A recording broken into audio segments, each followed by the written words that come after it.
முத்துவின் வின்எஸ்எஸ் brand அரிசிகள் தரத்திலும் சுவையிலும் என்றும் number 1.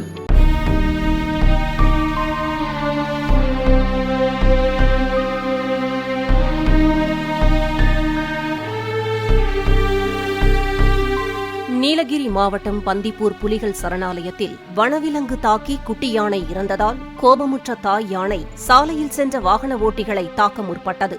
இதனால் கூடலூர் மைசூர் சாலையில் சுமார் 2 மணி நேரம் போக்குவரத்து பாதிக்கப்பட்டது.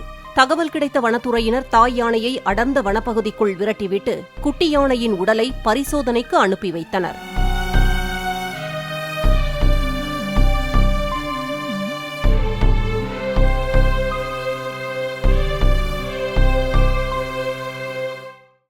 முத்துவின் வின்எஸ்எஸ் பிராண்ட் அரிசிகள் தரத்திலும் சுவையிலும் என்றும் நம்பர் 1.